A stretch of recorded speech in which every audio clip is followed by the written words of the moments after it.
Yeah, Monday. Monday. He played the guitar on one song with her, and she did one with the band. Did Georgia with us. And He's a super good dude. He was. I was gonna have the truck detailed whenever we thought that I was driving to Nashville. Right. Yeah, we're live on Facebook. But, Oh, okay. I was gonna have him do it, but he was all booked up. Oh, it's probably me. Yeah. It was like pretty much when mine was the earliest we could do. He was, which is a good thing. I like to see him busy, and he. I mean, we can still change and drive your vehicle if you want. Oh, it's not been cleaned, so we're too late now. But he spends like 10 hours on your vehicle. Just crazy. Yeah, and I was whenever we were down at the campground, I took all my stuff for washing my vehicle, and I waxed it, washed it, waxed it, cleaned all the windows and stuff, and it took me, I spent probably 4 or 5 hours on my truck, and I was like, I do not see how Brandon does this. He puts a lot of work into it. What he did, I don't know him. I've talked to Maddie's mother. Yeah, so he runs 5-star detailing.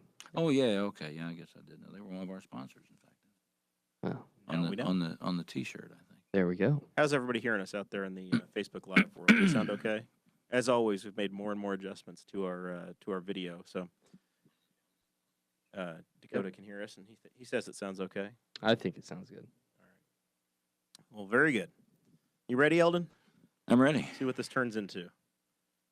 Never know. If you're watching live on Facebook, we've got Eldon Pitts here, and then we're gonna have Kandice here in a little while, and she's gonna join us in progress to talk about the movie. So we're gonna have the normal gobbledygook joking around amongst ourselves for 10 or 15 minutes, and then we're gonna talk some history, and then we're gonna actually talk about the movie as well. So I'm looking forward to this one. That's the game plan.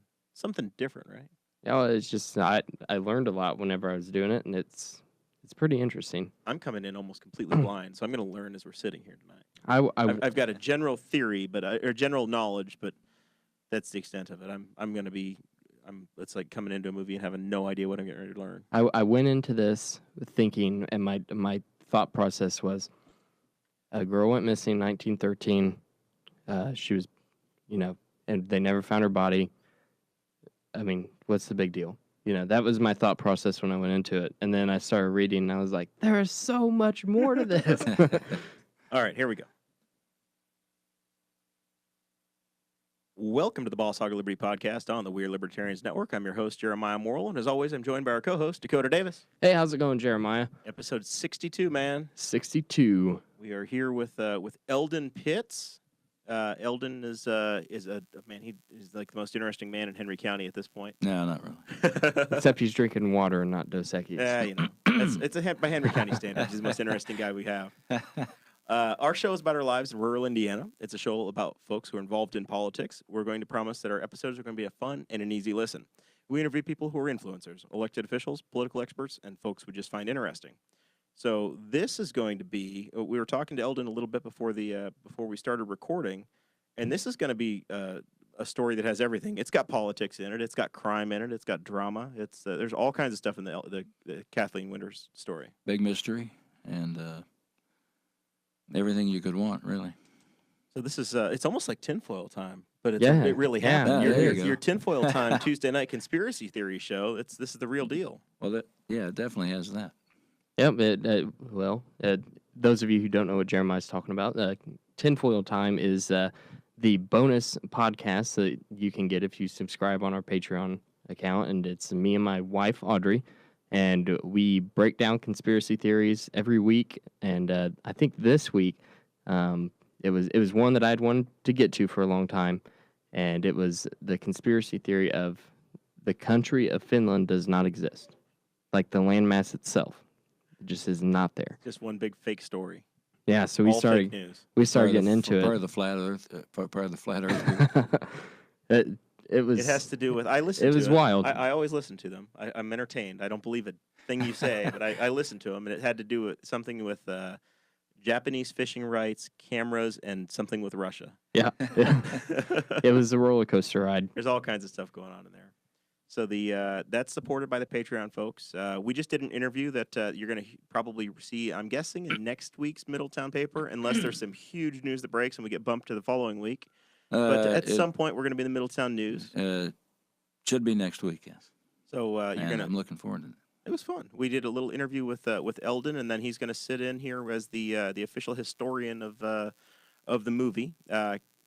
But between now and a historian, not the official one. Lead historian, I guess. There you go. There we go. Senior historian. Senior, that's for sure. So we normally just kind of joke around here for a little bit. We're still waiting on Kandice to get here. She works out of town, so we're kind of stalling. We started a little late. We're taking a slow pace here as we're getting going. But the Memorial Day weekend, Dakota and I were scheduled to have a good full weekend of forced friendship. Saturday, you and I were going to get together and do a little shopping before the Indy 500. That's right. And then Monday, after the Indy 500, you and I were going to walk in the parade together. Mm-hmm. And how'd our weekend go? Well, I skipped town. Did you get arrested and couldn't get back? Nope, that wasn't it. So we went. We go camping in Brookville, Eldon, and my wife and I do. And we've got a permanent site there, and every year at every 3-day weekend holiday, so we do a golf cart poker run, and there's a big dance afterwards. Ooh. Yeah, and so we got down there, we're camping, and we're hanging out with all of our friends down there, and it was just like the more that we thought about it, it just wasn't making sense because I'm working over during the July 4th one. Couldn't make it to that one. We're going to be on vacation during the Labor Day one. So this was the only one we're going to be able to make it to all summer. And I was like, what do I do? And I was like, I'm going to feel bad if I skip. Well, you had basically a binding contract with your fans, and you had purchased tickets. Yeah. That's how bad it was. Like there was a covenant with I'd paid with the $80. There was $80, and then I thought, who do I know that might want to go? And I just texted Chase, and he's like, how much do you want for him? I was like, you're gonna pay for my dinner at the steakhouse that we go to for Jeremiah's bachelor party. There you go. You might have did all right. So was it fun? Was it a good Indy 500? It was a great race. Yeah. So we left my house at 3:30 in the morning on race day, and we have our parking pass. We go down, and we were in line on 16th Street to get into the race at 4:50.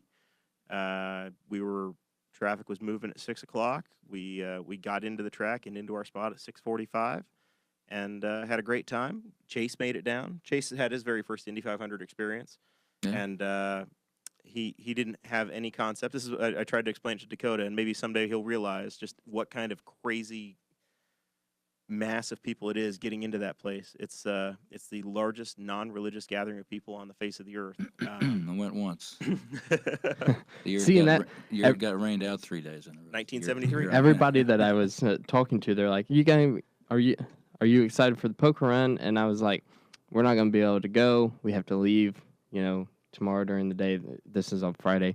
And they're like, I'm like, we're going to the Indy 500 in the infield. And everybody I talked to, they were like, yeah, we did that once. It's like a pilgrimage. You have to do it at least one time to experience it. I thought, is it worth it? So were you in the infield? Yeah. We have parking passes in turn 3. So we tailgate in the infield and hang out down there. And we have, we probably had 25 people at our tailgate that we entertained over the course of the time that we were there. And then I have seats. So Sarah and I had seats in turn 3. So we zip out. We go watch the race. We watch about 3/4 of the race from the stands and come back in and hang out. I was back home by 7 o'clock. I was wiped, but it was incredible. Fantastic race. It was a little different than what people have had in the past, but it was still up there. It was in the top 5 number of lead changes of all time. I think they tied the record or set the record for the most leaders in the history of the race. So it was fun. It was really a good Indy 500. Local guy finished second. Ed Carpenter finished second in the race. And Will Power had the most ridiculous victory celebration I've ever seen. Yeah, that was hilarious. He got out of the car and drank the milk. He's lactose intolerant. He sat there and thought about it for a minute, and he did drink it. Yep. And then as he sprayed it or whatever, he got the princess or the queen. She's wearing glasses, and he covered her in milk. Yeah, head to toe. She was soaked with milk. Just and he's like shocked. He's supposed to give her a kiss afterwards, right? Yeah, is what we talked about. She's supposed to kiss him. Yeah. Yeah, and it and she was just like, ah. It was hilarious. So that was fun. So I enjoyed the race. As always, Memorial Day, my Memorial Day observance is going to the race and seeing taps and being a part of that. And there's you get to fly over and the troops are there. Come on in, welcome. Kandice has arrived. She's arriving in the studio. So that's my Memorial Day thing. So the Newcastle has I know it's been reported as the biggest in the Midwest, if not the biggest in Indiana, Memorial Day parade. I've been to that thing about 3 times in my life because my ability to perk back up on the Monday after attending the race, I don't have that stamina. But Dakota did. You went to it. You attended as the chairman of the Libertarian Party. Yep, that's right. And it looked pretty big time. Yeah, so I went out there, and I go there. I'm like, what should I wear first of all? And I said, well, I guess I'm the chairman, so I should probably look a little bit professional.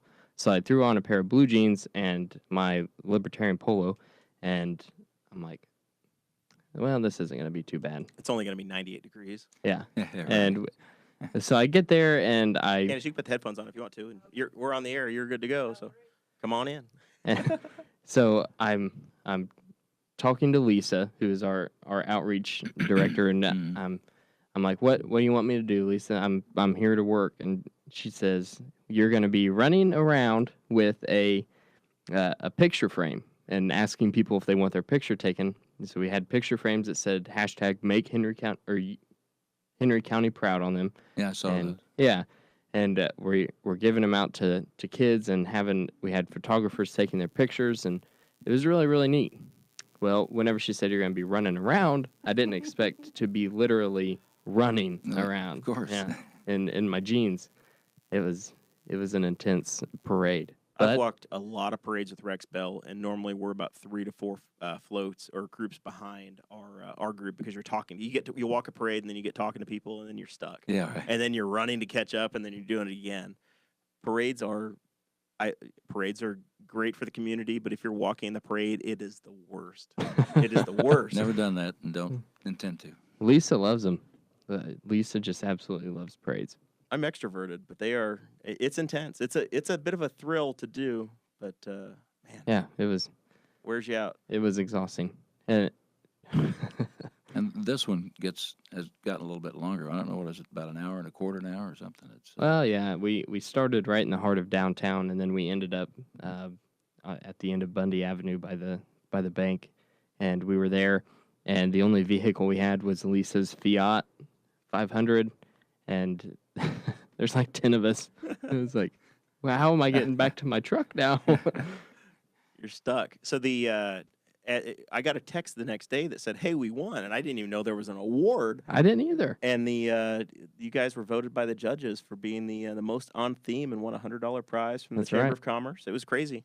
I had no clue of anything that was going on. So Lisa told me, "Hey, I'm gonna have some pictures to bring by. I need you to put them on Facebook," and I'm totally lost to the whole thing.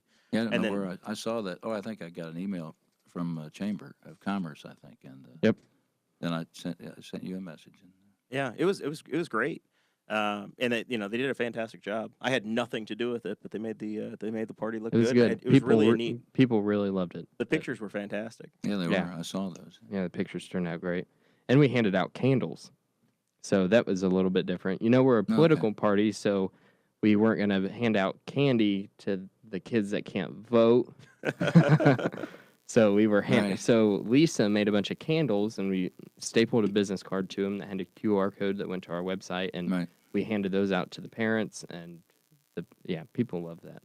It was really interesting. People are razzing me in here saying they expect to see a Jeremiah Morrell parade in the float. Not for Memorial Day. That's not. That's what I said earlier. We do the Indy 500, but Memorial Day, you can't do it. So this weekend, Dakota and I, he skipped out on me last weekend. This weekend, I'm truly forcing my friendship, and we're going out of state together. This one's not that much forced. This is you're one actually I really want to do. Yeah. Big bachelor party this weekend coming up. Yep. We're taking Jeremiah to Nashville for his bachelor party, just like he took me for mine. And it's so much fun. If you ever get the chance to go to Nashville. Tennessee. It's amazing. We're going to the one in Tennessee, right? You're not in taking me down to Indiana. Brown County. No. Yeah, it's So you're not it's a going to good Little trip. Nashville. No, we're going to the big Nash Vegas. So everybody can be prepared for all the stories on next week's show. We won't tell Oh, any yeah. of them. There won't be any stories to tell. It's just a Bible study. It's a gag order. Yeah. You're watching for those. Yeah, It's your teaser for next week. that's right. All right, so let's get down to the business at hand here. I've been aware of this for a while, having grown up in this community. There's a young lady that disappeared a little over 100 years ago named Katherine Winters. How old was she, Eldon, when she disappeared? 9-year-old girl from Newcastle, Indiana, and it's an unsolved missing persons case. Is that accurate? Some of us think we've solved it, but All right. not 100%. Well, it might be breaking news tonight. No, it's not 100% proof, but All right. close as we'll ever get, I think. So that story, the story of Katherine Winters and her disappearance, got Kandice's attention, who's joined us now. And from this tale, you said this is going to be a good play, right? So we went Correct. from real world to play, and now ultimately we're going to talk about it, but it goes to a movie. Right. And it's been almost, it's been over 2 years now since. Right. I started writing it in the fall of 2015. So we're quickly approaching 3 years on the full project. We performed the play in February. That may have been when we started rehearsing. Maybe it was March or April. April Yeah. of 2016. Yeah, 2016. We sold out 5 shows. You guys perform at the Geyer Opera House Geyer in Opera Louisville? House. Yes, they gave us the opportunity to do it there, and we casted it, and we rehearsed for 6 to 9 weeks. We had a band. Eldon was in the band, and yeah, like I said, it sold out 5 shows, and we had a professional come and tape one of our dress rehearsals, and he was just blown away. Bobby Darko is his name, and he was just blown away with it, and he kind of jokingly mentioned that we should do a movie. A little while later, Reese Horan, a cast member, she seconded that. She was like, "Oh, we should totally do a movie," and we were all so close at that point. And Katherine Winters has been such a hot story in Henry County for 105 years. So it just seemed like a really great idea to just go ahead and start production of a movie. So have you written multiple plays in the past, or was this a new thing for you? No, I had never written. I had never directed. I had merely starred. I craved the limelight for 20 years. So it was, so what really happened in the very beginning was I went to a show at the Geyer. I've been active out there for about 20 years since I was in high school. And one of the playwrights there that was directing a show that my children were in, he had written the show, not Unicorn Shoes. What was the first one that Bud did? Oh, Monsters. Monsters Come Out of the Closet. Yeah. So I thought, well, if he can do it, I can do it, and I was really itching to get back into the Geyer anyway. And so I started writing it. I actually wrote it in the notes app of my iPhone. Nice. Yeah. Just sat You there said- and went. Right. You said challenge accepted. Right. And Katherine, Katherine, you mean? Yeah, started Yeah. writing Katherine, yes. Yeah, you did. Not Monsters. Bud wrote that one. Yeah, I couldn't believe it when I found out. Yeah. That's the way he'd written it. Right. And so I went to a board meeting at the Geyer and told them that I had this play and I'd really like to do it. And of course, they had heard of Katherine Winters, so they gave us the chance, and it was a sellout, literally. So it was pretty good feeling. Yeah, that's awesome. I wrote a play when I was in high school. Well, actually, it was a sketch show. It was called "We're Bringing Moderately Attractive Back," and it did not sell out. So Yeah. you are a much more successful writer than I. We actually had to add 2 shows, and once we added the 2 shows, it just got really hectic. I mean, we had people. Hang on. We've Okay. lost our batteries, Dakota. Oh no. We've gone dead. Oh, That happens. Tragic thing. Makes it more suspenseful. We wonder what happened. It's a conspiracy. It's the Russians. Talking about Katherine Winters going to take you Yeah, off the air. it's probably Katherine. Somebody doesn't want this story told, which was true, I think.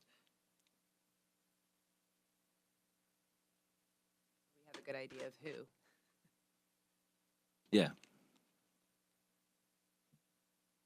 Well, that's why when somebody says, unsolved. Well, not necessarily. The only thing we have left to do is get a shovel and go start digging up Illinois, right? Well, welcome. By the way, the mics are Oh, off thanks. now, Yeah, it was but- a little No, weird to come in the house. It's okay. It's like I I mean, really you hope notice. I'm in the right house. Yeah. We know the cemetery, we don't know where to dig, so Right. unfortunately. And who knows where it is now. Probably not in Illinois anymore. Yeah, you think? That's the At least you first time didn't that's have to happened. go to Walmart to get some. Yeah. Well, we probably could go back to plugging in USB. We made some other changes here. That's right. Yeah, we probably could have. We probably could have, but why would we? All right, that should be. Well, it's hot now. A lot more power. That's crazy. Maybe Oh, it's just yeah. I flipped it over, but our sound is way up. New now. batteries make a difference. It's amazing what it did. All right, we are back recording live. We had a little momentary interruption. The batteries in the recorder died, so if you're watching on the Facebook Live, we apologize for that. The panic and Dakota running away should be your explanation of what happened. I blame Chris Spangle because he was helping me with the board and things this week. So Well, I have to admit, the Zoom was showing that it had one bar, but the other one always, this is only our third week with this Zoom, and I thought, it says it could record for thousands of hours and yeah, not be a it'll problem. be fine. So I didn't think it was really that low, but boom, it was just gone. So now we know. All right, so let's get some backstory. I was gonna say one thing. Yes, sir. That Kandice was talking about the play, and she contacted me and to see if I wanted to play bass. And you already had, I think, Larry Abrams and Tim Wilkinson Right.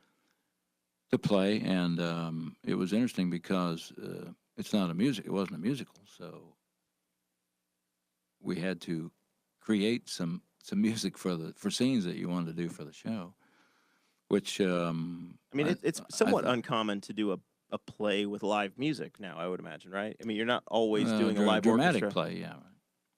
Yeah, I Right. mean, since it wasn't a musical, There Well- were no lyrics. We just had We- instrumentals, but we had nothing to read, so we Yeah. did find some gypsy music, and then it worked out really well. Does I the thought, Geyer have an opera pit? They do No. not unlike Bundy Auditorium. but on That's this, what I was thinking of. I couldn't remember which one it was. have you not been out there? I've been to the Geyer. Yeah, I couldn't remember, but it's been a long time. I think that I was in the play Wilbur out there, Oh, and I was the fat bully pig. when was that? Did you were Oh, you in a gosh. fat suit, or was this just before you you transitioned over to athlete? No, I did. I had a pillow stuffed in a pink shirt, and yeah, Yeah, the orchestra's off to the side, and the structure they actually built. Yeah, we call it the pit still, but And they can use it now also for shows if they need an upper level. mhm. So it's really nice, and it's covered, with, and it works out really well. It was really, sentimental to me because, of course, I have a history of being out at the Geyer, but then also just the age of the Geyer is, I think it's 1905, 1901. I think. 1901. So it also has its own it's such a cool old plethora building of too. stories. It Mhm. is. It's awesome. Oh, it's beautiful. We always describe the smell. I mean, it's got this smell, and it's not a great smell, but it is just it's a smell. And when you're there, you're just kind of Yeah, you said the smell, and I remembered it smelling bad, and Yeah. I was like, you learn to love it. what It's did an they acquired did they smell. change something?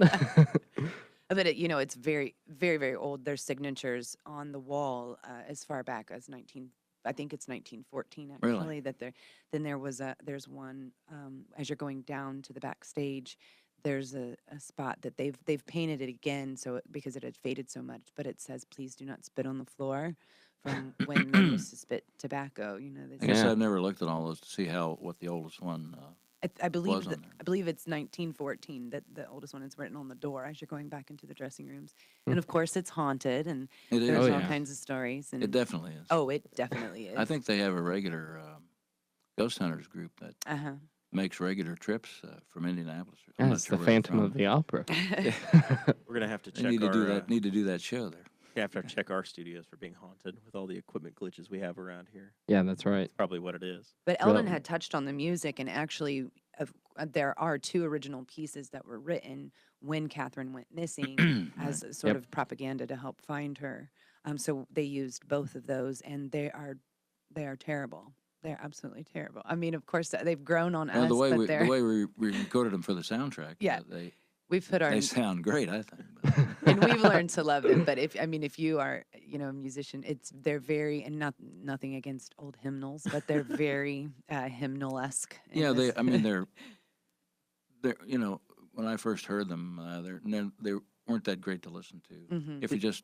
If somebody's singing it with piano. Did you have original versions from the time that people had recorded, or We did you did. have sheet music? What did you work Yeah. from? Sheet music. Just sheet music. You didn't have a recording, like a commercial recording or something somebody made. No. And one of the songs It's actually is titled 1913, "Where is Katherine Winters?" Right? Where did Yes. Katherine Winters go? Yeah. Right, Where did and Katherine Winters go? it has lyrics that include, Is she somewhere beneath the sod?" Oh my gosh! I think that's the could we telephone to heaven? I think. Is it? Yeah, I'm not like sure. Clapton They're both inspired. they're both creepy. They're very creepy. They're very dark, very creepy. But then they have this, churchy type music with them, so it's a little. But we recorded some for the actual movie, and Tim Wilkinson, he took one of them and really kind of added some nice gypsy sound to it. It goes into a minor key, and it's very dark, and it's great. All right, I think- so let's start from the Let's beginning. reset for people that aren't familiar with the story. So we know we've got to play, but let's rewind to figure out what happened in 1913. Yeah, we had somebody ask in the live stream already, who is Katherine Winters? All right. So we need to start from there. 1913, March 20th. Schools were out because of a measles outbreak. So Katherine was going to go sell some needles for a church charity. Not hypodermic needles, but I'm No, assuming like. that's- Sewing needles. It's 1913. Oh, well, it's Newcastle. I don't know how long Yeah, we've had right, this I know. problem. I wasn't Eldon. going to say it. Sewing needles. Clarify that. It was the 1913 version of a needle exchange. She came from a nice family. School okay? children It giving out wasn't that needles. kind of needle. Maybe it would have Well. been morphine needles in that era. I'm Right, not yeah. sure how nice a family, but Right. dysfunctional family, apparently. To sell them for a charity, and about 9 o'clock she left home and was going to play with a friend, Helen Stretch, down on North 7th Street, who had a new dollhouse. And so the story was that she was walking back east on Broad Street, about the 1100 block, when a family friend named Dan Monroe saw her and talked to her. And then she went on home, and he was believed to be the last person to see her. But it was in one of the newspapers just a few days later, actually, that some boy that knew her had seen her at around 16th and Broad, at a livery stable up there, watching some gypsies watering their horses. So And, 16th and Broad, if we're thinking more current, there's a church there now. It used to be the old Martin Tire Firestone. Is that where 16th and Broad is? yeah, and this was on the south side of Broad, where the gypsies were, and she lived just 3 blocks north of Broad Street. There So on 16th Street. we're talking about gypsies. What do we mean by that? Are we talking about like ethnic people, like the Roma? Yeah, people? Kandice knows more about that. Roma was the best that we could conclude. Of course, they're gypsies. I mean, and we use that word in the sense of, they collect vagabonds and stuff along the way. So, we're not exactly positive, but we know that gypsies traveled through the area quite frequently. Regularly. Yeah. So that was a common occurrence. And Ah, also in yeah. 1913, gypsies were would have been socially on the same level as black outcasts. people, Yeah. people of different culture and religion, things like that. So it would have been very easy to point the finger at the gypsies as they were in town. They interviewed the people that don't belong, basically. Right. Yeah, Yeah. that's what they're saying. Mhm. It's over by the railroad tracks. It's in a very transient area. I would assume Broad Street at the time was still the main thoroughfare. It was It downtown was, street. yeah, and I'm not sure what the city limits were. They were a lot smaller, obviously, now than they are now. But so I'm not sure how far east the city limits went. Probably not a lot past 16th Street, probably. But and she lived just 3 blocks from there, so she was just 3 blocks from home when she actually may have been seen last. And So- then when she didn't come home, her parents, apparently assuming she was still playing with some of her friends, didn't notify anybody until about 5 or 5:30. For some reason, I'm not So sure why. She went missing from 9 a.m. to 5 p.m. Well, yeah, she was Roughly. supposed to be home at 11 or 12 for lunch. And why they waited that long, I'm not sure. Well, I know why they waited that. So Oh, but it was also kind of a different time then, where Free range parenting. yeah. yeah, so they got an automobile. It had started. I don't know when it started to rain, but they had some great flooding in the whole Midwest and Ohio Valley that night. That started. A lot of people were died in several days. So they found an automobile and went out to try to find this group that had come through town. Got stuck in the mud, I think, probably a few times, and found the group somewhere between Economy and Hagerstown, I think. And Looking for the gypsies right, that had and left. they found the camp. They found the camp over there and searched it. Didn't find the girl, and so they went on. Then in the ensuing time, private detectives got involved. One detective tracked some of these groups all the way to Pittsburgh and said he was convinced that they didn't kidnap the girl. So Yeah, there were a lot of private investigators. there were several involved. Yeah, that kept taking the case, and then they would go through all kinds of just researching and following and looking into things, and then they would quit, and then another private investigative firm would pick it up, and they would go through the exact same thing. People were following. These investigators were following people all across the country if they thought maybe there was a little bit of a chance, because it was the biggest news story like in the nation at that point, right? It was in like 70 newspapers. Rewards. William Randolph Hearst offered big reward, I think, from Chicago. The newspaper publisher. Right. Yeah. Yeah, but And, there was like what 5,000 people that gathered in Chicago to try to sell things, or no, it was the Boy Scouts, like 5,000 Boy Scouts Yeah, I'm not sure. were looking for her in Chicago. So it was a big deal. Like the factories in town, they let off of work. They did that day. Actually, 4 days later, she disappeared. There was a special city council meeting, and they asked everybody to go out and search the next day. I assume that would have been on Tuesday after she disappeared. Well, I would hope that There were Aaron like Dickin would 7 have the same sense. They still I have would hope so. 100 years later, and we still have city council meetings on Mondays in Newcastle. By the way, That's right. It was on Monday. Hasn't It moved. was a special meeting, though. So I'm not sure Yeah. what day their regular meetings were. And so people did. I don't 700 people. I'm not sure. Went out and searched the whole city. Yeah, what I saw, what I found was 600 to 700 men and 400 plus women and children in Newcastle. glad that they separated that so that they keep track of how many men they had on working the case versus women. Yeah. Right, that's important. It Right. was a different time, man. Yes, it was a different time. And then Dr. Winters made a film, and of course, the movies were new, and so he made this film. You can find it on YouTube, and I It's- watched it. it's interesting to see. There's a lot of footage in there that's not needed. Yeah, I'm just sure like- they were like, they got this fancy camera, and they're like, we're gonna film There's like everything. just 3 minutes straight of men silently walking Right. out of a Yeah. factory. Yeah. I mean, Right, which I think there's I'm not good- sure. I'm not sure when that film was made.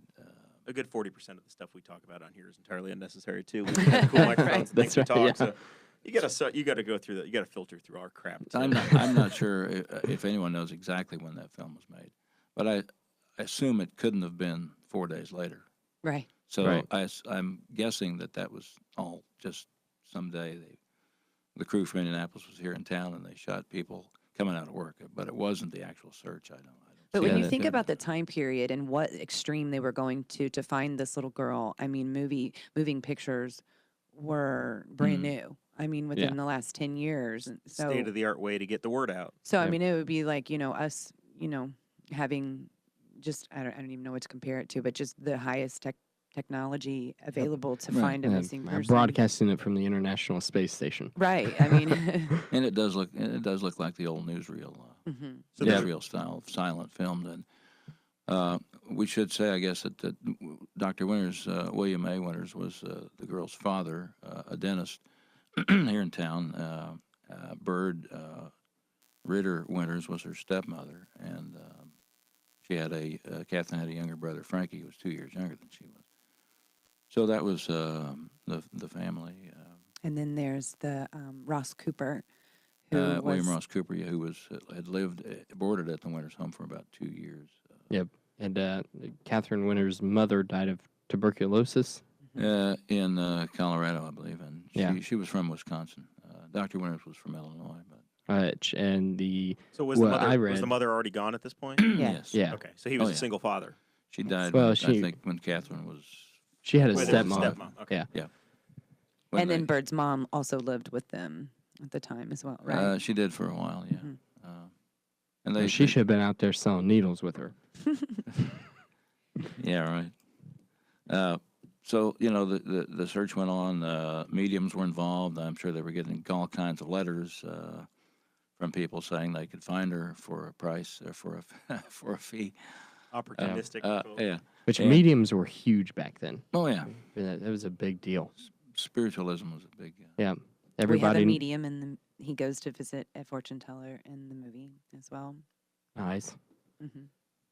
Yeah, yours was so I'm doing the research for this, and I'm like, I need to find the Katherine Winters movie, okay? And so I just searched YouTube for Katherine Winters movie, and all I could find was a silent film, and I kept seeing it, and I was like, and it was like the first one, and then your guys' trailer would be underneath it, and the trailer looked so good that I was like, surely this isn't it. Thank So you. it's a minute and a half, and that's it. Yeah.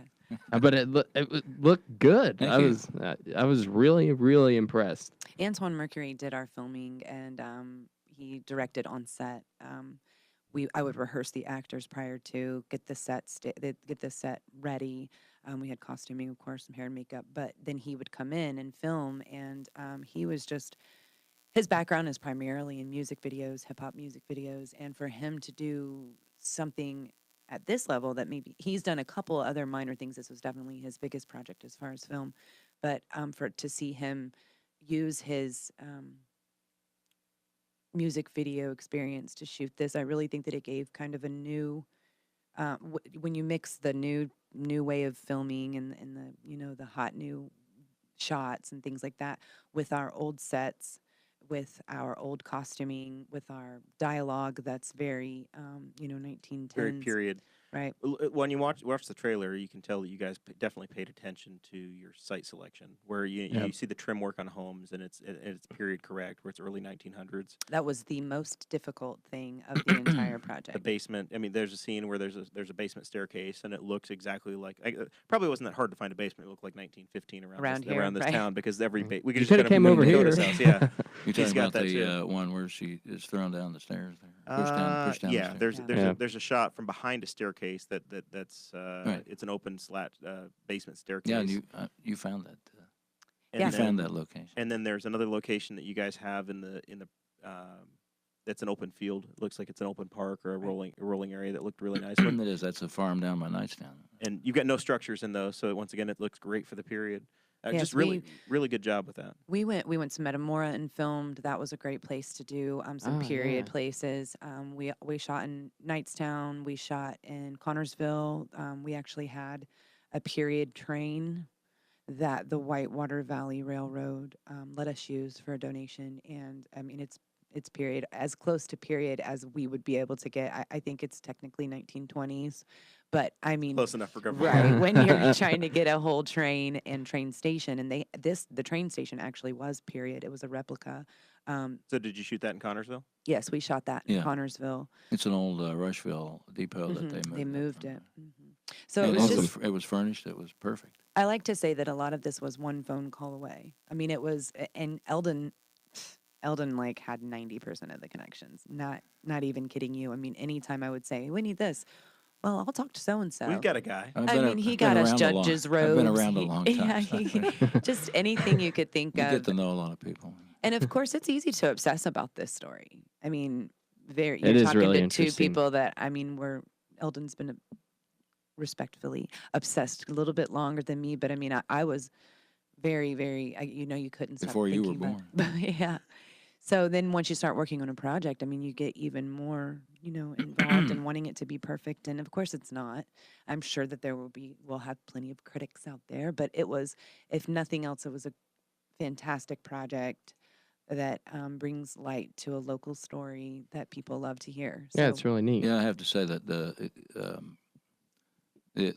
group did become like a family over the 2 years, and I've played for a lot of musicals, stage musicals, and 30 some different musicals since high school, and it's a lot of fun. You come in, you rehearse a few weeks, you do the show, and you go home, and I love doing those. They're great, but this was one of the greatest experiences, just watching them do what they did every day. The cast and crew were just phenomenal with the sets that they created, where we needed sets created, and locations we were able to find, and have people willing to let us use them, sometimes for a donation, and that's fine, but because, like this Historical Society and the Whitewater Valley Railroad, because they need money too. So. Yeah. So let's, Yeah. let's But get back. they were great, and these people just created. I couldn't believe the sets that they created when we had to. Yeah, one cool thing about the Katherine Winters story,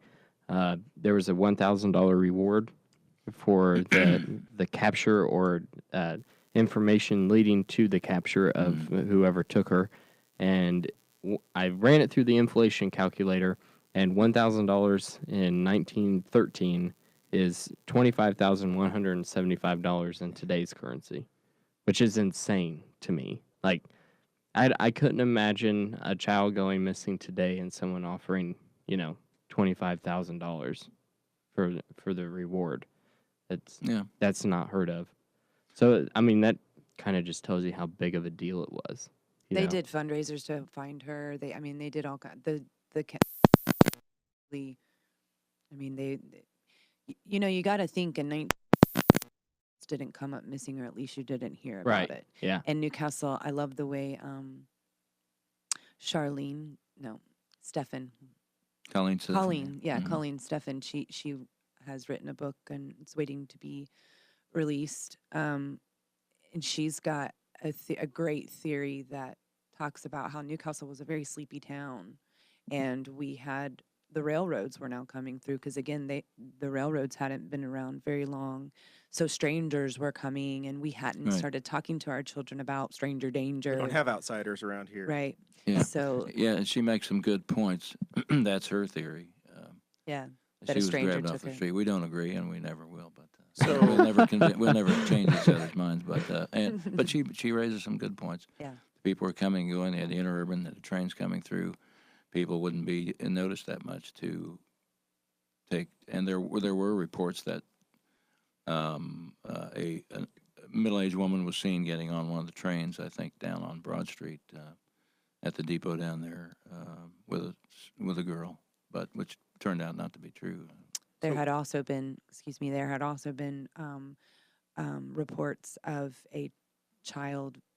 It was a man that was violating children around the same time.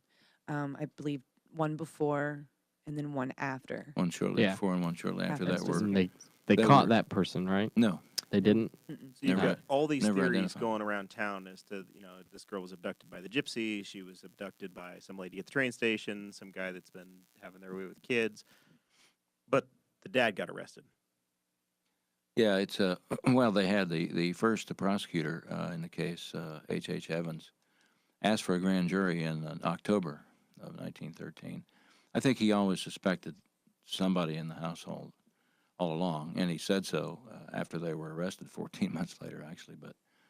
And he was no longer a prosecutor. But so he called the grand jury. They were scheduled to talk to like 100 witnesses or something. I think they only got through like 30 or 40, and the judge said, a lot of the grand jurors were farmers, and they weren't making any progress. They deliberated, or they had the case for about a week, and they said, the farmers need to get back to their work, and you're not getting anywhere, you're not getting anything new. The prosecutor said he actually had 3 more people ready to subpoena, But it was people Judge- like Cade Coger. yeah, No, real farmers not taking oh, it. That's what it was. oh no, And one thing interesting that happened when they were hearing testimony from all these people was once Frankie Winters, the brother, Dr. Winters was going up and down Broad Street just having a hissy fit. He did not want his son to be interviewed. Yeah, Evans said that And he was drunk. Doc Winters was drunk on the street waving Frankie's subpoena around and cursing the judge and the prosecutor. And he was said to have drank a lot. So I'm not sure how much of a dental practice he had. Well, but they the police ended up searching the Winters' home, right? Right. And they find a bloody and burnt red sweater, which she was said to be wearing. They find a bow that she was said to be wearing. Right. I mean, And this was May of 1914. Yeah, 14 months later, the private detective from Indianapolis named Robert Abel showed up on the scene and was only here for a couple of weeks, I think, and said he got a phone call from somewhere and went and asked for a warrant to go look in the basement and found, what people hadn't found in 14 months. He's here for a few weeks and got a clue, don't know what that was, but and finds this a red sweater with a burn hole in it, a ribbon, a man's undershirt with blood on it, and a local chemist said it was human blood that was over a year old. So, And he found this under, is it 8 feet of dirt? No, well, they did dig up the basement, dig up the floor down about 8 feet, I guess. Yeah. But they found this behind the furnace in some cement blocks, I think, with dirt on top of it. So there was never any explanation for the burn hole. The parents had different. They claimed it was a nephew's sweater, and Dan Monroe, the family friend, couldn't identify whether it was the sweater she had on that day or not. One person, I think, said it was. One said it wasn't. So, but they were arrested anyway, and the Winters and Ross Cooper, and charged with conspiracy to commit a felony. Abel, the private detective, eventually, after a short time, wanted only Bird Winters and Cooper to be charged with murder. The prosecutor at the time, Walter Myers, wouldn't do that. And so Abel finally left town. After the evidence had come up missing. And correct? when the trial came up, and so they were arrested. yeah. So the evidence went missing. Well, and They were released on bond, and then the judge set the trial for July 10th of that year of 14. Announced ahead of time that he was going to ask to have the charges dismissed. So they showed up for trial, and by that time, apparently the evidence was gone, and it was supposedly locked in a safe. the mayor, Leb Watkins, who ran as an independent, was elected, took over in January 14, said he was going to be locked in a safe somewhere. Because Don't know if it was the mayor should politically be in charge of evidence in a criminal investigation, right? Exactly. That should be his or her role. That's a lot right. of this has a lot to do. It seems that it has a lot to do with politics. First off, in the middle there was of a lot of politics. in the middle of it, you have a change of hands when it comes to the sheriff, the chief, the prosecutor. Right. He changed between 13 and 14. He changed the sheriff, police chief, prosecutors. that from 13 to 14. But the judge stayed the Judge. same, which Yeah. is infamous judge of Indiana. Yeah, Judge Ed Jackson. Yeah, we were Ed talking Jackson, about him yeah. earlier. Yeah. He was like a wasn't he like a grand dragon He was or something in the can't remember. KKK? He was something in the KKK. Yeah. It's very interesting if you watch the film. Our judge has a KKK skull. They wore There we go. They wore pins, and so we found it at the Geyer. And I we hope he showed- didn't like leave that on after No. after shoots and like went out to eat or something. And you got to remember, like a lot of this cast are millennials, and we're very progressive people. So this was very, kind of like touchy. But then again, it was like, oh, we got to, like we. Oh, yeah. We and found this. and that's a robe from a judge. I'm Yeah. not sure if we should say whose robe. it is. Yeah, maybe not. So it was interesting, and we really got a lot of enjoyment out of little things like that we would know that we did. Yeah, and I Little didn't, Easter eggs I for didn't know you. that. Mhm, yeah, I didn't know that until after we were yeah, finished. I didn't see it, and yeah. I didn't know that, but I thought that was a great touch. Yeah, we had found a 48 star flag that I Right. think you found at Geyer. And we hung it at the It was- courthouse. It was, Oh, yeah. they had nice. it- Is that we had- right? Was Arizona a state yet? Or was it should have been 47? No, it was 48. No, it was only 48. Yeah, it states. would have been 48. Well, I know It's Hawaii and Alaska. Alaska, but I don't know what your Arizona became. a state. Yeah, there were 48. All right.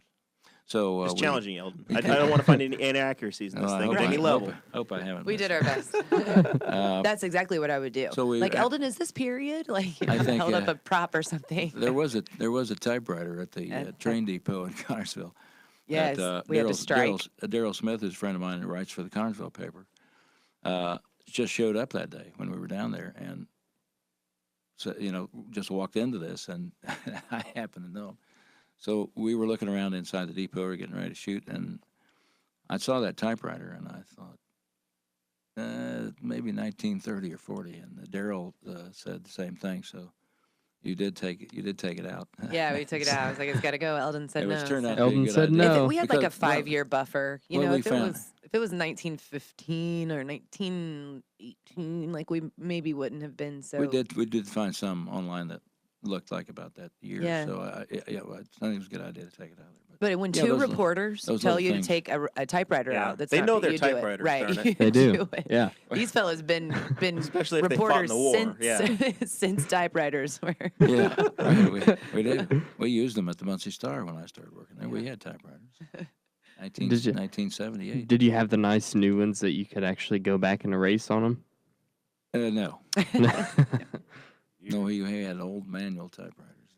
So tell me about casting. How because I wound up getting cast in Smoke and Mirrors, which was produced here Yeah, I saw over you Labor put Day that on there. We'll weekend talk about about 4 that. years ago. Talk about Sandy Slave a little bit later. And Sandy did a movie, and I was my house. Travis White offered up my house as a set, and the Oh, next really? thing I knew, somebody died in my garage, and I had a murder take place that was so poorly acted that they couldn't use the scenes from inside of the house. But the garage scene happened. They wound up having to rewrite the movie completely because the paid actors in the movie couldn't get the stuff right. That was But you're done on inside. IMDb now. But I was an extra, and Sandy Cool. put it all on IMDb. So if you search for Jeremiah Morrell on IMDb, I am Cool. a credited actor. So maybe when Katherine 2 comes out, y'all can help me out. And I Oh, can yeah. continue my resume. But that's one of the reasons why this movie was so appealing to me to have you guys on, is because we've had this interesting niche of local art. Obviously, Robert, Indiana was here, and we've got the music scene that's come from Henry County, and then Cameron Grimm did a Stephen King project. Cameron recently. Grimm's done some, yeah. And it's 5 after 5 productions, and they're planning to do a lot more. So there's been a great art scene, and whether it's for us in a content creation role on a podcast or creating movies or plays, There has that it's- emerged in the last several years. it definitely catches our attention. So that was the tweak to me to say, yeah, I definitely want to learn about. Yeah, that. because it's a local story. You had local actors. It was produced locally, filmed locally. It's right up our alley, Jer. Yeah, so Super serve casting, local. we primarily used the main characters from the play, and we just did open auditions the way the Geyer usually does them. We post, and people come, and we hold 2, and then we call and beg people to take parts because we didn't have enough people show up for auditions. That's 90% of how the Geyer smaller ones do. I heard that Les Mis, they had a great turnout. They just casted for it out there. That show's coming soon, so it should be fantastic. And you might tell them how you found Madeline Lowder, who plays Katherine Winters. So I'm writing the play, right? And like I said, Bud is doing Monsters Come Out of the Closet, and I go in. My older daughters were in the play, and I see this little girl, and she would have been maybe 8, and I was like, oh my gosh, she kind of looks like Katherine Winters.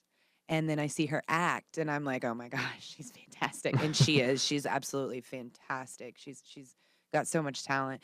And so I said to myself, like, that's who I want. And she came to the audition, and she blew us away. And she's got a very good work ethic. I mean, we pushed this little girl downstairs. We crammed her in multiple times. With a lot of a lot of retakes on that. Yeah, so she was snatched, she ran, she was tired, she was in, especially when we at least halfway through the filming, she was in every scene.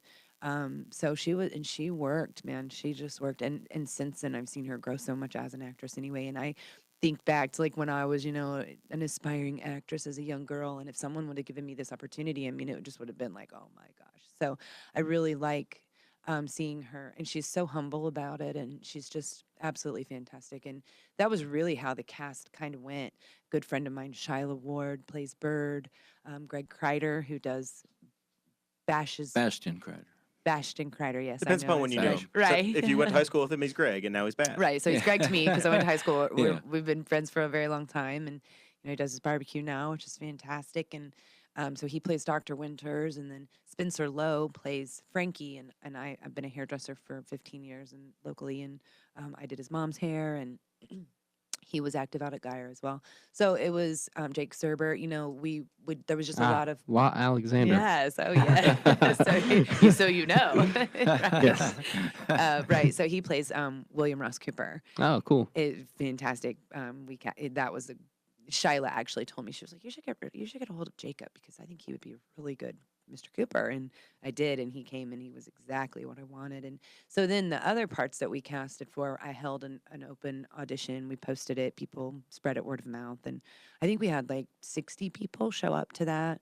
We casted the gypsies from there. Some smaller roles, supporting roles that were townsfolk. Yeah, Derek Crane plays yes. Plays Dan Monroe. And Shyla actually told me about him as well. Really? So it's like, you guys, I'm sure have found, once you know one person, you know a million people in this town. Yeah. And the way your networking works. And absolutely. Through Eldon, I know every single person in Henry County and right. surrounding areas. So you do now.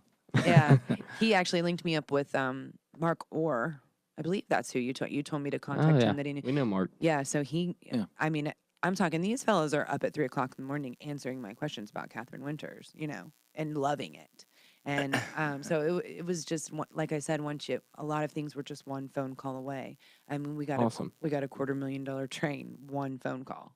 So, it's just really interesting when you start to reach out to your community, and you've got all these people involved, and people do want to help you. I like to think that the aspiring artists in this area, there should be no reason why you can't find something to do with your art and your talent, because there are people out there that are very interested in a lot of different things as far as, artists, theater, music go in this area. And the other two, I think, maybe who have continuing parts in the show were Seth Carter, who plays the police chief, and the late Kenny Carter, who plays the sheriff. Yeah. So the police chief, really quick.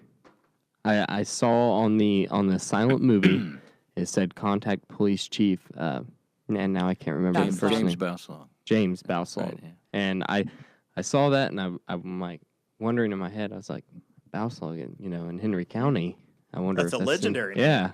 and then right after I thought that, Eldon was like, look out for the name James Bauslog, because that's Richard's great grandfather. I was like, oh, it was, and Richard, we had when we shot we were able to get the courtroom Mhm. in the courthouse for a weekend, our final weekend. And the courthouse is where they actually held. That was the trial. Yeah, it where- was the original, and we even Yeah. thought that they would have been standing in the exact same spots. And The trial and probably the grand jury up there too. I mean, the police station was in the basement of the courthouse at that time. But, Where was the jail? same place it is now. Really? Since 18 something. Yeah. Oh wow. The old jail, it was the same location. Huh. And No shell buildings? no. And Oh, playing the hits, Dakota. it was and it was great for the commissioners to allow us to use Oh, the yeah, courtroom for that definitely. whole weekend. That was probably my favorite of the 5 weekends over the year that you guys filmed. I think was probably my favorite because some of it actually happened there. And Right. and we had shot the grand jury scenes in there, and Dick Bauslag was one of our 6 grand jurors. Yes.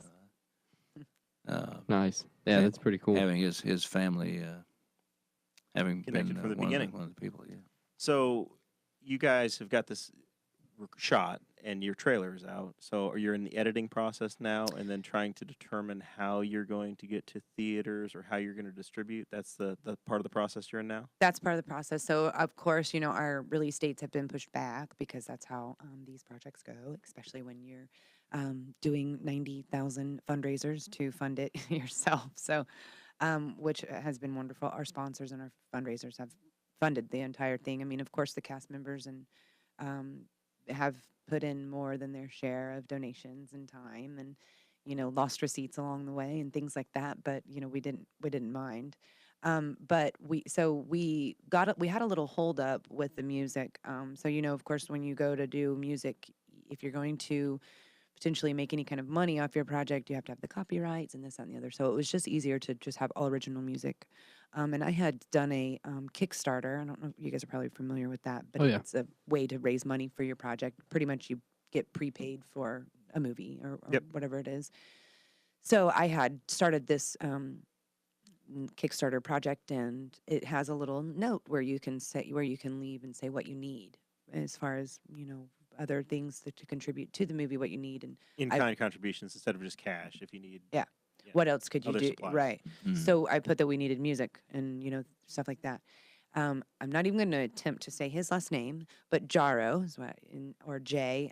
He is from Slovakia. Slovakia. Yeah, and he hit me up and was like, "Hey, I make music and I'd love to help you out."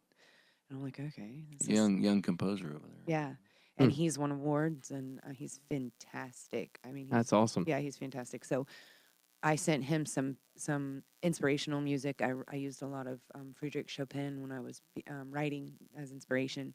So I sent him that and some other. I sent him the music that was originally written when she went missing, and he came back with a full score, and we sent that off to the editor. And so now he is editing scenes, adding music, and fixing the sound and all that. Earlier this month, you guys had another fundraiser, Right. and it was a performance that I think you were both involved with Mhm. at the VFW on, is it May 12th, I guess? Right. And a buddy of ours actually was the guy that did the video for you. He did, Scott, yes. Scott Fleener. Right. So what was that about, and are there more events like that planned as you're trying to get this into theaters? Yeah, it was I think you say we may need one more. I'm not sure. We might Well, need- see, so we have this, we are all actors and artists, so we want our red carpet, and we have all these children involved, and a lot of actors that have been and artists that have been musicians that have been around for a long time, and this is a really big deal to us and our little Katherine family and our little movie indie film, low budget type thing, and we would like to do a premiere. I mean, it was a great project, and I have faith that it's going to be really impressive. And so we want one final event as somewhat maybe of a reunion and a release party. So we did do a fundraiser recently, little jazz and dinner night. We had some guest singers, Sydney Dungy, Sarah Griffith, Maddie Lauder, who plays Catherine, Shyla Ward, pretty much anyone that's been involved with the movie that can also sing fantastically, by the way. And then we Yeah. had the Jazz Kings, Eldon Pitts, Larry Abram, Tim Wilkinson, and Richard Hawk, our little band, a little jazz band that we have. And so we did just a spaghetti dinner and little jazz show. We raised $800 It for went that. very well. Yeah. Nice. Yeah, it went really well. So that's how we've done all of this. Is it's just been private donations from people who have faith in us, or backbreaking fundraisers. And So we've had a lot of politicians on this show that don't know how to ask for money or raise money. I'm going to put you on the spot like we do every one of the politicos. How do they give to the cause? What's the website, or how do they support right now if they want to get involved? So we do have a Facebook page. You can go to. Is it just called Katherine Winters? It's just Katherine on Facebook. Oh, Katherine, and if you will, you can link it on your page or something. But and we have a PayPal account. You can donate there. We do have a GoFundMe. I haven't had it up. I haven't promoted it in a little while. Oh, is it? Is it? Yeah, it's still there. I just haven't posted it in a little while. And then we have a website. Yeah, I can never remember the website. yeah. I have to look it up. And I every just got a time. new phone, so that's not on that one either. But again, But I can. it's on the Facebook Yes, page. it is. So you And can do there's that. there's a to donate as far as donating. Yeah. Yeah, as far as donating, you can do that, or you can pre-order a movie. Right. And eventually, or here before too long, we will be selling tickets to the premiere as soon as we get the actual dates and locations, venues, things like that. So we do plan on. We are hoping to show it at the castle specifically. We're working on that. We're working on that, and so that would be a dream come true to see it in my childhood theater. Yeah, Yeah, I mean that would be the ideal place Yeah. if we can Absolutely. work it out. Well, and it sounds like the castle. Obviously, the castle's in a period of transition too, but this is the perfect kind of a movie for the Right. Castle Theater. Mm-hmm. And with the success that you had in the Geyer, and the buzz of having a local movie released in it, what kind of length are you expecting this to be? Is this going to be a full feature 90-minute movie, or is this Yeah, going to be hour a and a half. 60-minute? 90-minute is the goal. We are doing updates and kind of you love to see at the end of based on a true story. You love to see the real photos and the real, Oh, yeah, the yeah. updates. So we will have Yeah. that. So maybe even a little longer than 90 minutes. So we've Yeah. been. Do you have the final quote by Dr. Winters? Whenever right before he died, he said, "I'll finally get to know what happened to Katherine." So that was in the screenplay, and it don't know. did get cut. It Ah, got no. cut, right? Yeah. That's But one of my you- favorite parts. I know it was in the play, and it was the last line of the play right before he coughs up The blood death and scene. dies. Yes. So I know it did not make the movie. Unfortunately, there was a lot of things, that it's almost like when you take a book and you turn it into a movie. Oh you yeah, have it to would have leave been out 9 hours long. Right. Yeah. Yeah. So I mean, there was things that we had to kind of let go, and our project manager, she gets angry with me sometimes when we talk about all the stuff that we wanted to do that we just couldn't do. And honestly, I love this project, but I was ready to be done. I mean, this was 3 years, and I know real filmmakers out in Hollywood, they do stuff for 5-10 years, but they're getting paid big bucks for that. So it's like I was just ready. I'm ready to move on to a new project. Well, you're right. Dakota and I are the same way about our election series. Everybody loved it, and we're looking at ourselves going, "Oh my God, we're going to kill ourselves." Yeah. We're doing 3 shows a week on the same subjects, and you start to get tired of talking about the same stuff all the time. Well, a But few we more- understand, few even though it's a more- passion project. You Right. do. Yeah. A few more months, you get to do it all over again. That's right. I'm sure we'll be crying about solar farms and commercial goat milking operations, Eldon. It'll be a new set of issues this fall. I mean, you got the general election coming up. That's so- right. Yeah. So I think the thing about this project that will be the best about the next project is any funds that we make. We have a little board that will talk about where we're going, what we're going to do with those. But I think collectively we know that there will be another project, and so to not have to do fundraisers. There is. Oh well, yeah, of course there is, Eldon. You're Like playing bass the whole time. Catherine too. Yeah. I'm not sure what it'll be about. But, Yeah. Do you have an Catherine- idea Catherine, too, or is just- thoughts as to what the next one's going to be? I'm a writer, so of course I have 1,000 thoughts, a bunch of unfinished thoughts and jots and all this, and random notebooks laying around my house everywhere. But probably something more along music, actually original music and some music videos, newer. Yeah, I type was gonna things, stuff like that. say about the band. The band is great because it came out of the movie. Yeah. We shot a jazz bar scene at the Snedigers, and Larry Abrams and Tim Wilkes and I had done the music for the play. So Kandice wanted to do a song called Frankie and Johnny. So I watched a video of one of those and thought clarinet would be good with that. So I contacted Richard Hawk, who's one of the best Oh, he's around. fantastic. The clarinet and sax, and so he joined the group, and we shot the scene there doing that song at Snedeker's, and then we did a fundraiser at Snedeker's with the band after that, and I think we kind of thought, why not keep this band together? So we're working on it now, rehearsing and trying to get ready to work up enough songs so that we can start booking, hopefully. Not So too that's a distant project. future. I have 4 kids, so of course that's a project, But no, I don't know what the idea. It's almost like it's right on the tip of my tongue type thing. But of course, the funding will kind of lead me in whatever direction. I have no interest in doing more fundraisers. I mean, absolutely no interest. I mean, of course, it's fun to get with the cast and this, that, and the other. But we set up and tear down everything. Yep. I mean, we Oh, cook yeah. the food, we clean. We do everything.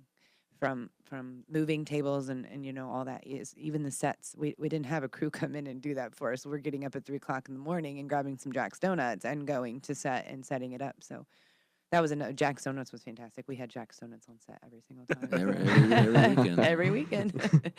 So yeah, I don't know what, but there will be something. And like I said, there's a lot of unfinished thoughts in these notebooks that I have lying around, and with the talent that I personally have not discovered, but What you have available as a resource in the community, you want Right. to continue working together. yes, of course. It makes sense. And we've made such good friends, and I mean that's so cliche to say, but I mean it really is. I mean, but 4 or 5 people that I speak to on a daily basis that have come from this project or been rekindled through this project, and it's fantastic, and it's awesome to be around like-minded people and people who, we live in this small town of Newcastle or surrounding area, and we grew up with kind of with this sagging head, like, oh, it's Newcastle. But when you go out there and you put yourself out there and you look for it, it is there. Well, and there's a lot of talent here, Mhm. musical talent, acting talent. Yeah. There really is. And one of the other things I want to mention that we were able to use in the movie too was from the Henry County Historical Society, and Gene Ingram Oh, yeah. got their 1911 Maxwell for us to use, shooting a scene at a local cemetery out east of town. Batson Cemetery. Batson Cemetery, and Mercury, I think, was really impressed with that Yeah. with that car, and it looks great, and it was perfect. So. Mercury would walk on set and be like, "Are you kidding me? How much did you pay for this?" The first one that we did, Eric. Oh, Eric Carrender. Carrender let us use, Knightstown, and that was Kenny Carter, the late Kenny Carter's connection there. But let us use his land, and he had Set up a gypsy camp. For yeah us. wagons that were original, and horse and buggy, and And a campfire. Mercury walked on set, and he was like, "Wow, what did you pay for this set?" And I was like, "What do you mean we didn't pay anything for this set?" That's awesome. And he's other than the costuming and the props, but 90% of those we found at Geyer, and Right. he said, "This is a $30,000 set. You didn't pay anything for it." I was like, "No, no." That's sweet. yeah, we That didn't. is so cool. And then again with the train, I mean, that was I kind of gave a rough estimate in my head that we made $1 million movie on a $15,000 budget. Yeah, So, that's sweet. mhm. So, before we start getting into final thoughts and things, I want to know what your guys' theories are. I think you're gonna have to watch the movie to see the theory, aren't you? I want to know what Eldon. The theories are in they, there. They, Theories they are said in they're the movie. totally different. It has, and I don't think it takes away from the movie at all, or from. The ending. Don't blow the, The book. ending, Eldon. No. Well, I'm not sure. The movie. Yeah. I'm not sure what the ending is. No, I was just going to talk about some notes that I found at the museum Yes. last year.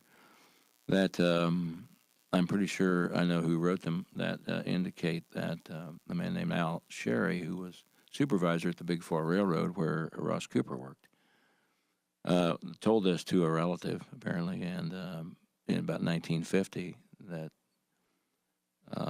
Cooper had brought a box or some boxes to the Big Four Depot a couple nights later after Katherine disappeared to ship to himself somewhere out of another state.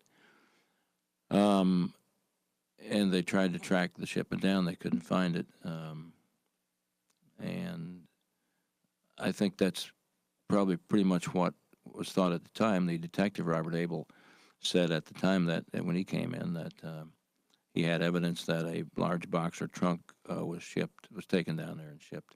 So it goes along pretty much with that, with what some people thought back at the time. So do you think the family would have done that? Or do you think it was and used him as the person to get her out of town, or do you think it was There was independent of that? The late Charlene Perry researched for 30 years the case, and then her daughter Lisa Perry finished the book They lived in the about home Katherine for a Winters. period of time. Charlene lived Oh, there that's for, cool. for about 6 or 7 years, I think.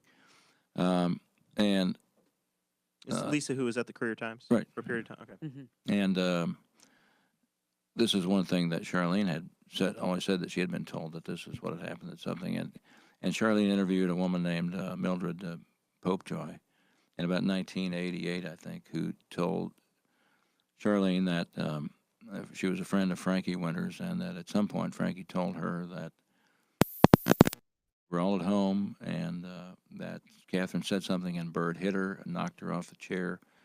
And Frankie said they made him leave the room. They closed the doors, and somebody carried her out, and that was the last time he ever saw her. So that had to be the day she disappeared, obviously, if that's all true, combined with what this Al Sherry claimed happened 2 days later. I think that pretty well says what happened. It might have been accidental, probably was. This detective had claimed that Cooper and Bird Winters were having an affair. Maybe they were, maybe they weren't. Maybe Katherine saw that, and maybe they decided to kill her for that reason. I don't know. That's pretty drastic, but I think it was probably accidental. But they covered it up, so they didn't report it. And whether Dr. Winters had any knowledge of it or not, I don't know. I think the one prosecutor, Evans, thought that he knew what had happened, but he wouldn't say. So, yeah, I think that's pretty much what. And like I say, Colleen Steffen, a good friend of mine, journalist from Ball State, and who also worked at the Muncie Star for a while, believes that she was grabbed off the street, and she makes some good points for that. Even since the journal entries have been found, I haven't spoke to her since. Well, we really haven't. Yeah, we haven't talked about it. Yeah, we need much, to have coffee. Yeah, We need to see what her opinion we've is now. exchanged some emails and messages on Facebook, but we haven't really talked about. I know that won't change her. I don't think. No, you don't. She's pretty skeptical of everything. So, and she has a right to be. But so we'll never change each other's minds. So Matt Pierce is still on. He was on our show a couple weeks ago, the detective for the Henry County Sheriff's Department. Is he still actively working on this case, or have they kind of let it slip by? I have no idea. It's A not cold an case. open case down at Henry County anymore. I believe when I have no Eldon, I believe when Lisa Perry read the new clue, the journal entries, that she did take it to the police station. And I don't remember when we interviewed her in the courthouse. I believe that's what she said that day. I'm not sure what came of it, but I think that she did, I turn it believe over to that. them. I think so. Yeah. I don't know. I haven't talked to them. I don't know who was looking into it, but I have talked to prosecutors, a couple of different prosecutors, and when I did a 5-part series on it, in fact, for the Muncie Star years ago, I talked to Kit Crane, who was prosecutor, I think, at the time, to ask him, because the prosecutor, I think politics were involved, but he decided to dismiss the charges. And Kit Crane, who's a circuit court judge now, said, that if you lose the case and they're found not guilty, new evidence comes up later. Obviously, you can't retry them. Now, I understand that, but and it's easy for me to say, I would have gone ahead and taken them to trial anyway, but just see what happens. I mean, they might have gotten the conviction, maybe, maybe not. But so they walked away, and there was never anybody convicted for doing anything to her. So. But supposedly he searched or for a period of time after, a significant period of time. I mean, and even you have his last quote is all of his life. Yeah. all Spent 27 years. thousands of dollars of his own money. Yeah, what I read was between 1914 and 1915, he spent what was it, like $2,600 of his own money, which put it in the inflation calculator. That would be $60,000 of today's money that he spent in a year. He searched and I can't remember where I got this piece of information, but I believe he helped find another missing girl up from Florida. I think she had been missing from Florida. I think right, they Eldon? did, over the course of him going to identify people, did turn up some girls that were missing but they weren't Katherine's. Right. Right. So he looked at dead bodies and did have a benefit. But I think, he died. He died, spent a lot of his own money, claiming that the gypsies, he still believed the gypsies. Yeah, had that was taken her. his theory. And the one prosecutor, Evans, after the trio were arrested, said, that Dr. Winters, the half of the story would never be known until Dr. Winters told what he knew. He said he always suspected the Winters' home life was not happy, and that he knew more than he was telling. So, but I think he knew the gypsies weren't involved. The one detectives, like I say, tracked them all the way to Pittsburgh and said they definitely weren't involved. I've even heard that gypsies stopped coming through this area because they knew that Dr. Winters would, Yeah, that could be. That's why we don't have a gypsy problem anymore. That's one way to get rid of the gypsies. That's the reason. All right. Well, I think we're at that point in the show. We probably ought to start wrapping things up. Eldon, do you have any final thoughts? Anything to pitch? Any, the day job for you?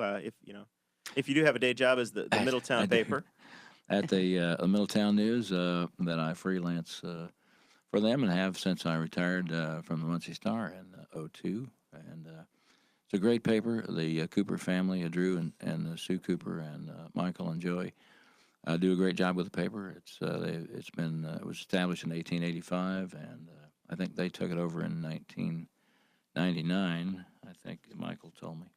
Well, I'll they say do a great job on your behalf. You cover almost every county meeting of relevance. So even though it says it's the Middletown paper, it's a once a week summary of the public meetings in Henry County at a bare minimum. Obviously, there's additional information on Middletown, but for the Henry County side, it's a tremendous value. Yeah, I try to do as much as I can with county government, particularly the Middletown Town Council and county government. Basically, I'd like to cover more city council, more city government things, and we'll try to do that in the future. But yeah, I think it just looks good, and they're a great family to work with and to work for, and they do a great job down there. And people can subscribe and pay for it and subscribe online on their website. It's themiddletownnews.com, I think so. And do freelance for the Curry Times a little bit sometimes too, and enjoy that too. So I didn't want to quit altogether when I retired. So. I don't know if I want to retire like Eldon, where I'm still out there covering, looking like I'm a full-time guy. Although the podcast, if the podcast is what we were doing, we're retired. That's a different thing. You must have to really love your job to retire from your job and still do the job to continue doing it. Well, I do enjoy it. I mean, I've done it for so long and most of the officials, city and county officials, have come and gone. You got to cover the great overthrow of county government in 2018, Eldon. I mean, yeah. So when I was working at the local radio station here back in 1971, it was when Paul Osborne was mayor, actually. So I went through Paul Osborne. Never even heard Scott that name. Osborne Park, man. Scott Bowser. Okay. And Gary Markham, and all the way up, and then Bud Ayers, and all the way down the line. So gotten to know. Did you ever meet Al Bundy? No. or Omar Bundy either. Yeah. Well, it's been our pleasure to have you. This has been a lot of fun to finally get you on the show. There's more, so much more. Oh my gosh, I mean, yes. Well, he's if it wasn't for this movie and the work you've done, he wouldn't be here today. He would not come on the show. Eldon doesn't do interviews, so having him more provide about it the all story. is a miracle. I think you mean more about the story. Oh yes, no, that's what I mean. Yeah, you could do a 3-hour show. Yeah, I've talked to this man, on a daily basis for a period of time for 3 years, and there's more. Every time I talk to him, I'm like, oh, really? Also, I get confused now because of, of course I embellished when I wrote the screenplay, so now I'm like, did I write that, or is that actually true? I can't remember which one is true or not. Historical fiction. Yes, that's what we labeled it, historical fiction. So, Kandice, if people want to support you, obviously in this, but the day job too, you if people want to get their hairs cut, they can come see you. Yeah, so I work at a barbershop called Gents Barbershop in Greenfield. And, we're 9 to 9 Monday through Friday and 9 to 3 on Saturday. And You hear that, Clay? 9 to 9. Oh. We have one of our county councilmen is our barber, Dakota, and I go see the same fellow. He's one of our co-hosts. Oh, yeah. As the MVP barbershop here in Newcastle. Oh, yeah. But you got to show up between, 9 and 9 and 5. He's got the old 9 to 5 job, Right. Monday to Friday. Not Mondays. Should have said something about him on here. But we have some great talent in there. The guys that I work with, the gentlemen that I work with are fantastic. We have wonderful clients. It's a great facility. And then obviously another shout out that I'd like to give is the Geyer.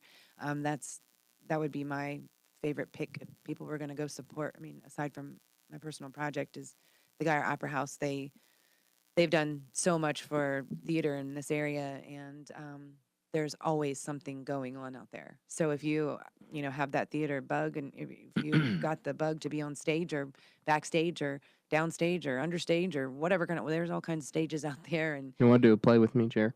Very active. oh, do it. It's Boss Hog of Liberty on Ice.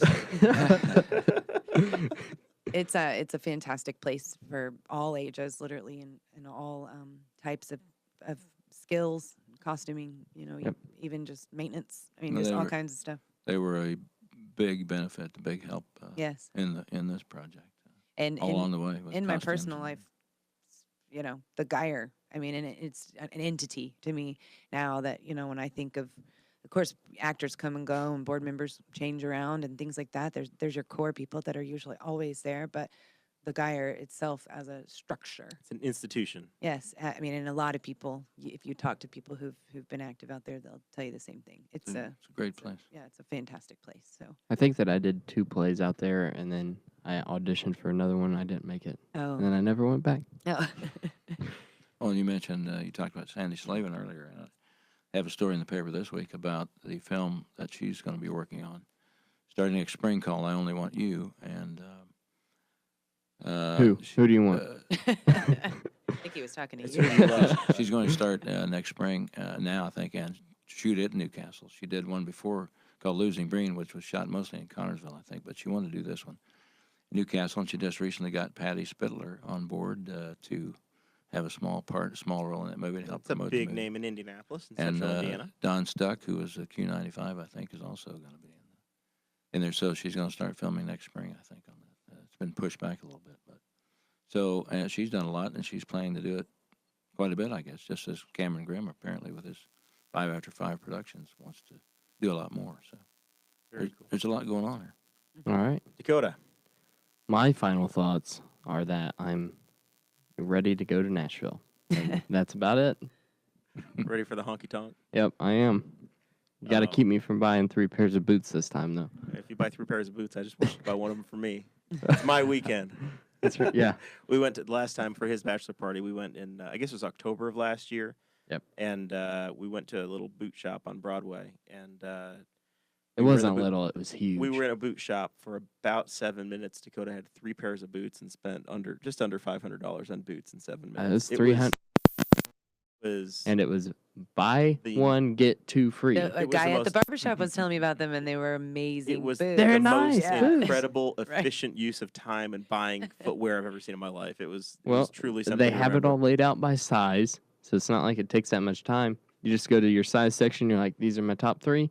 This, I'm and done. this. You know, Yeah. if you're going to buy boots, Nashville is clearly where Americans go to buy boots. And what Yep. better way to And have cowboy a hats. buffet of boots in Nashville?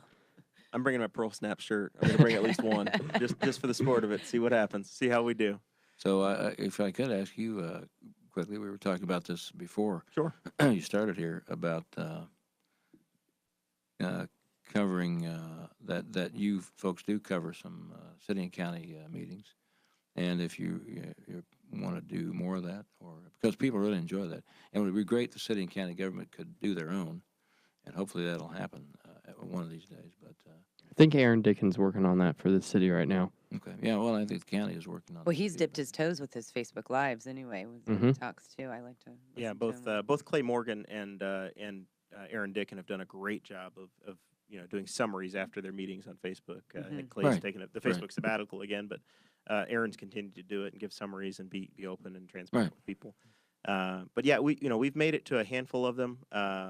We're still learning the equipment and getting things that we'll go and people will be half frustrated because something doesn't work right or doesn't sound right. And it is a lot of work.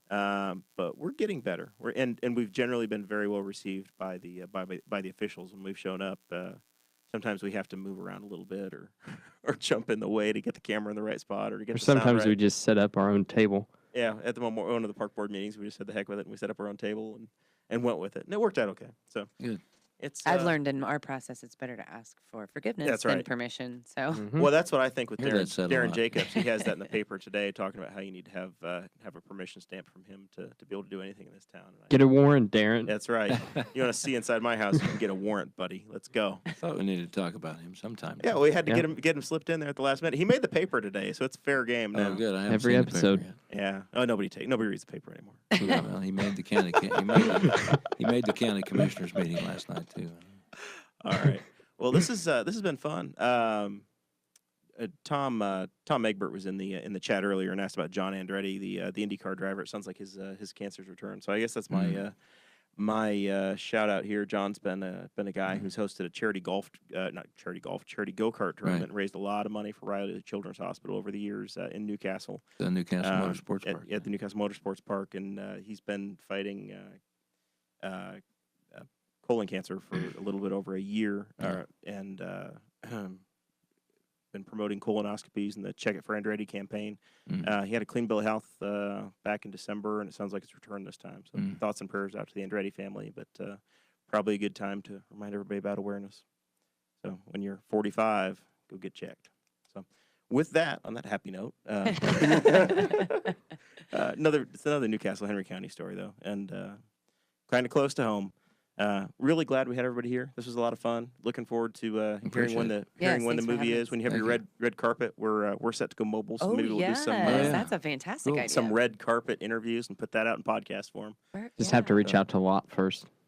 Make sure it's all right with him. Well, he's the one that he's the diva of the cast. You know, I had to have only green M&Ms in a dressing room that faced east, and a yoga instructor I with love it. yoga pants on at all times. With set yoga for him, pants right? on. Yeah. Specifically. Uh-huh. Maybe Dakota and I will wear yoga pants. On the red Oh carpet. yes, that'd be fantastic. All right. And and watch for the band. Hopefully, we'll be Yeah, out there soon. That's it. the Next Jazz Kings. week we got the guys from the Espresso podcast coming on. We're gonna have a mashup with them. That's right. Espresso, they're coming. So that's we're gonna talk sports next week. Dakota, Chase, myself, and the Hey, Espresso boys. sports. See y'all next week.